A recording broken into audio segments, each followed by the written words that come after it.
Assalamualaikum warahmatullahi wabarakatuh. Om Swastiastu, Salam Namo Buddhaya, Salam Kebajikan. Kami dari kelompok 4C ingin sedikit membahas tentang etika dalam akuntansi keuangan dan akuntansi manajemen. Saya sendiri Dina Sirulia dan ada teman-teman saya Anissa Nuriski, Nengli Ainaya, Siti Robiatul Adawiyah, Amelia Putri, dan Gina Syarifah.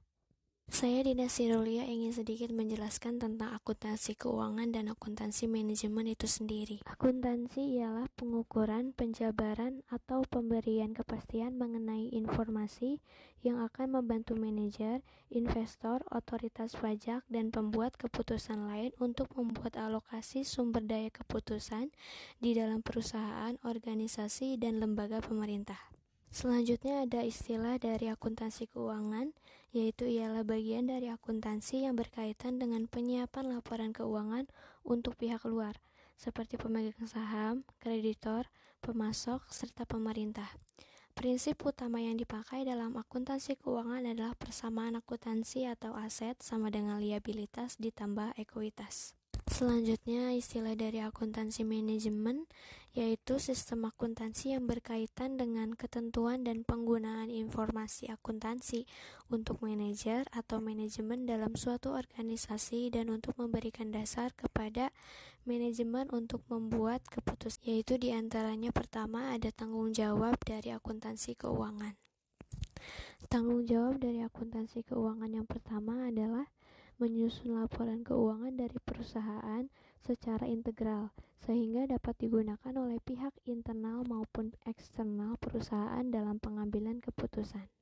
Tanggung jawab yang kedua adalah membuat laporan keuangan yang sesuai dengan karakteristik kualitatif laporan keuangan yang ditentukan oleh IAI, yaitu dapat dipahami, relevan materialistis, keandalan, dapat dibandingkan, kendala informasi yang relevan dan handal, serta penyajian laporan yang wajar.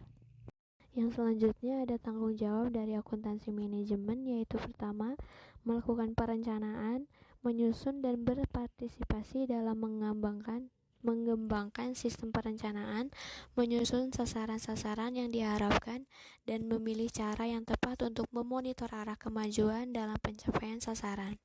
Yang kedua adalah melakukan pengevaluasian, mempertimbangkan implikasi-implikasi historikal dan kejadian-kejadian yang diharapkan, serta membantu memilih cara terbaik untuk bertindak. Yang ketiga yaitu melakukan pengendalian, menjamin integritas informasi finansial yang berhubungan dengan aktivitas organisasi dan sumber-sumbernya, memonitor dan mengukur prestasi dan mengadakan tindakan koreksi yang diperlukan untuk mengembalikan kegiatan pada cara-cara yang diharapkan. Yang keempat, menjamin pertanggungjawaban sumber, mengimplementasikan suatu sistem pelaporan yang disesuaikan dengan pusat-pusat pertanggungjawaban dalam suatu organisasi sehingga sistem pelaporan tersebut dapat memberikan kontribusi kepada efektivitas penggunaan sumber daya dan pengukuran prestasi manajemen. Dan yang terakhir adalah melakukan pelaporan eksternal atau ikut berpartisipasi dalam proses mengembangkan prinsip-prinsip akuntansi yang mendasari pelaporan eksternal. Selanjutnya akan dibahas oleh teman saya. Saya Anissa Nuriski. Kemudian yang ketiga ada competence, confidentiality, integrity, dan objectivity of management. Yang pertama ada competence atau kompetensi. Auditor harus menjaga kemampuan dan pengetahuan profesional mereka pada tingkatan cukup tinggi dan tekun dalam mengaplikasikan ketika memberikan jasanya. Di antaranya menjaga tingkat kompetensi profesional, melaksanakan tugas profesional yang sesuai dengan hukum dan menyediakan laporan yang lengkap dan transparan. Yang kedua, ada confidentiality, kerahasiaan. Auditor harus dapat menghormati dan menghargai kerahasiaan informasi yang diperoleh dari pekerjaan dan hubungan profesionalnya. Di antaranya, meliputi menahan diri supaya tidak menyingkap informasi rahasia, menginformasikan pada bawahan dengan memperhatikan kerahasiaan informasi, menahan diri dari penggunaan informasi rahasia yang diperoleh. Yang ketiga, ada integrity atau kejujuran. Auditor harus jujur dan bersikap adil, serta dapat dipercaya dalam hubungan profesionalnya, meliputi menghindari konflik kepentingan yang tersirat maupun tersurat, menahan diri dari aktivitas yang akan menghambat kemampuan, menolak hadiah, bantuan, atau keramahan yang akan mempengaruhi segala macam tindakan dalam pekerjaan, mengetahui dan mengomunikasikan batas-batas profesionalitas, mengomunikasikan informasi yang baik maupun tidak baik, menghindarkan diri dalam keikutsertaan atau membantu kegiatan yang akan mencerminkan nama baik profesi. Dan yang terakhir ada objectivity of management accountant atau objektivitas akuntan manajemen. Auditor tidak boleh berkompromi mengenai penilaian profesionalnya karena disebabkan prasangka, konflik kepentingan, dan terpengaruh orang lain, seperti memberitahukan informasi dengan wajar dan objektif dan mengungkapkan sepenuhnya informasi relevan. Saya Nengli Ainaya. Yang keempat, ada whistleblowing. Whistleblowing merupakan tindakan yang dilakukan seseorang atau beberapa karyawan untuk membocorkan kecurangan perusahaan kepada pihak lain. Motivasi utamanya adalah moral. Whistleblowing sering disamakan begitu saja dengan membuka rahasia perusahaan. Contohnya, seorang karyawan melaporkan kecurangan perusahaan seperti membuang limbah ke pabrik sungai. Whistleblowing dibagi menjadi dua. Yang pertama, whistleblowing internal, yaitu kecurangan dilaporkan kepada pimpinan perusahaan tertinggi. Pemimpin yang diberitahu harus bersifat netral dan bijak. Loyalitas moral bukan tertuju pada orang, lembaga, otoritas, kedudukan, melainkan pada nilai moral, keadilan, ketulusan, kejujuran, dan dengan demikian bukan karyawan yang harus selalu loyal dan setia pada pemimpin, melainkan sejauh mana pemimpin atau perusahaan bertindak sesuai moral. Yang kedua, whistleblowing eksternal, yaitu membocorkan kecurangan perusahaan kepada pihak luar seperti masyarakat. Karena kecurangan itu merugikan masyarakat. Motivasi utamanya adalah mencegah kerugian bagi banyak orang. Yang perlu diperhatikan adalah langkah yang tepat sebelum membocorkan kecurangan tersebut ke masyarakat. Untuk membangun iklim bisnis yang baik dan etis memang dibutuhkan perangkat legal yang adil dan baik. Selanjutnya, yang kelima, creative accounting. Creative accounting adalah semua proses di mana beberapa pihak menggunakan kemampuan pemahaman pengetahuan akuntansi, termasuk di dalamnya standar, teknik, dan lain-lain, dan menggunakan untuk memanipulasi pelaporan keuangan. Pihak-pihak yang terlibat di dalam proses kreatif accounting seperti manajer, akuntan. Sepengetahuan saya, jarang sekali ditemukan kasus yang melibatkan akuntan dalam proses kreatif accounting karena profesi ini terikat dengan aturan-aturan profesi. Selanjutnya ada pemerintah, asosiasi industri, dan lain-lain. Creative accounting melibatkan begitu banyak manipulasi, penipuan, penyajian laporan keuangan yang tidak benar, seperti pembukuan.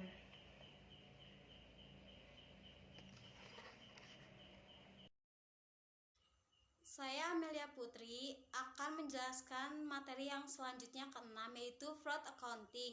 Fraud accounting sendiri merupakan suatu tindakan kesengajaan untuk menggunakan sumber daya perusahaan secara tidak wajar dan salah menyajikan fakta untuk memperoleh keuntungan pribadi. Hal ini termasuk berbohong, menipu, menggelapkan, dan mencuri. Yang dimaksud dengan menggelapkan di sini adalah merubah aset atau kekayaan perusahaan yang dipercayakan kepadanya secara tidak wajar untuk kepentingan dirinya sendiri. Lalu di sini ada A, yaitu unsur-unsur fraud atau kecurangan. Yang ke-1, harus terdapat salah pernyataan. Yang kedua, dari suatu masa lampau atau sekarang. 3, bersifat material. Yang keempat, dilakukan secara sengaja atau tanpa perhitungan. 5. Dengan maksud untuk menyebabkan suatu pihak beraksi. 6. Pihak yang dirugikan harus beraksi terhadap salah pernyataan tersebut. 7. Adanya yang merugikannya. Kecurangan di sini juga termasuk manipulasi, penyalahgunaan jabatan, penggelapan pajak, pencurian aktiva, dan tindakan buruk lainnya yang dilakukan oleh seseorang yang mengakibatkan kerugian bagi suatu organisasi ataupun perusahaan.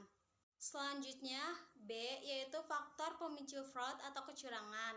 Terdapat 4 faktor pendorong seseorang melakukan kecurangan, yaitu greed atau keserakahan, 2. Opportunity atau kesempatan, ketiga need atau kebutuhan, keempat exposure atau pengungkapan. Faktor greed dan need merupakan faktor yang berhubungan dengan individu pelaku kecurangan atau disebut juga faktor individual. Sedangkan faktor opportunity dan exposure merupakan faktor yang berhubungan dengan organisasi sebagai korban perbuatan kecurangan atau disebut juga faktor generik atau umum. Selanjutnya di sini ada C, yaitu pelaku dari fraud. Pelaku kecurangan diklasifikasikan menjadi 2 kelompok, yaitu pertama manajemen, yang kedua yaitu karyawan ataupun pegawai. Pihak manajemen melakukan kecurangan biasanya untuk kepentingan perusahaan, yaitu salah saji yang timbul karena kecurangan pelaporan keuangan. Sedangkan karyawan ataupun pegawai melakukan kecurangan dengan tujuan untuk mendapatkan keuntungan individu, misalnya salah saji yang berupa penyalahgunaan aktiva. Selanjutnya di sini D, yaitu kategori kecurangan dibagi menjadi 4, yaitu pertama berdasarkan pencatatan. Contohnya pencurian aset yang tampak secara terbuka pada buku. Selanjutnya pencurian aset yang tampak pada buku namun tersembunyi di antara catatan akuntansi yang valid. Selanjutnya pencurian aset yang tidak tampak pada buku dan tidak dapat dideteksi melalui pengujian transaksi akuntansi yang dibukukan. Kategori yang kedua yaitu berdasarkan frekuensi, seperti tidak berulang dan berulang. Yang ketiga yaitu berdasarkan konspirasi. Yang keempat, berdasarkan keunikan seperti kecurangan khusus dan kecurangan umum. Selanjutnya pencegahan kecurangan. Kecurangan yang mungkin terjadi harus dicegah antara lain dengan cara-cara sebagai berikut. Yang pertama, membangun struktur pengendalian intern yang baik. Yang kedua, mengefektifkan aktivitas pengendalian. Yang ketiga, meningkatkan kultur organisasi. Yang keempat, mengefektifkan fungsi internal audit. Yang kelima, menciptakan struktur penggajian yang wajar dan pantas. Yang keenam, mengadakan rotasi dan kewajiban bagi pegawai untuk mengambil hak cuti. Yang ketujuh, memberikan sanksi yang tegas kepada yang melakukan kecurangan dan memberikan penghargaan kepada mereka yang berprestasi. Yang kedelapan, membuat program bantuan kepada pegawai yang mendapatkan kesulitan, baik dalam hal keuangan maupun dalam hal non-keuangan, dan hal-hal lainnya yang dapat mencegah munculnya terjadinya kecurangan. Saya Siti Robiatul Adawiyah. Untuk slide selanjutnya yaitu yang pertama yaitu pihak perusahaan. Manajemen untuk kepentingan perusahaan di mana salah saji yang timbul karena kecurangan pelaporan keuangan dan pegawai untuk keuntungan individu. Salah saji yang berupa penyalahgunaan aktiva kecurangan jenis ini biasanya disebut kecurangan karyawan. Salah saji yang berasal dari penyalahgunaan aktiva meliputi penggelapan aktiva perusahaan yang mengakibatkan laporan keuangan tidak disajikan sesuai dengan prinsip-prinsip akuntansi yang berlaku umum. Ada baiknya karyawan mengikuti seminar penggelapan aktiva. Umumnya dilakukan oleh karyawan yang menghadapi masalah keuangan dan dilakukan karena melihat adanya peluang kelemahan pada pengendalian internal perusahaan serta pembenaran terhadap tindakan tersebut. Contohnya yaitu salah saji jenis ini adalah penggelapan terhadap penerimaan kas, pencurian aktiva perusahaan, markup harga, dan transaksi tidak resmi. Yang pertama yaitu pihak perusahaan. Manajemen untuk kepentingan perusahaan di mana salah saji yang timbul karena kecurangan pelaporan keuangan dan pegawai untuk keuntungan individu. Salah saji yang berupa penyalahgunaan aktiva kecurangan jenis ini biasanya disebut kecurangan karyawan. Salah saji yang berasal dari penyalahgunaan aktiva meliputi penggelapan aktiva perusahaan yang mengakibatkan laporan keuangan tidak disajikan sesuai dengan prinsip-prinsip akuntansi yang berlaku umum. Ada baiknya karyawan mengikuti seminar. Penggelapan aktiva umumnya dilakukan oleh karyawan yang menghadapi masalah keuangan dan dilakukan karena melihat adanya peluang kelemahan pada pengendalian internal perusahaan serta pembenaran terhadap tindakan tersebut. Contohnya yaitu salah satu jenis ini adalah penggelapan terhadap penerimaan kas, pencurian aktiva perusahaan, markup harga, dan transaksi tidak resmi. Untuk slide selanjutnya yaitu yang kedua, pihak luar perusahaan, pelanggan, mitra usaha, dan pihak asing yang menimbulkan kerugian bagi perusahaan. Kecurangan pelaporan keuangan biasanya dilakukan karena dorongan dan ekspektasi terhadap prestasi pengubahan terhadap catatan akuntansi atau dokumen pendukung yang merupakan sumber penyajian kerja manajemen. Salah satu yang timbul karena kecurangan terhadap laporan keuangan lebih dikenal dengan istilah irregularities.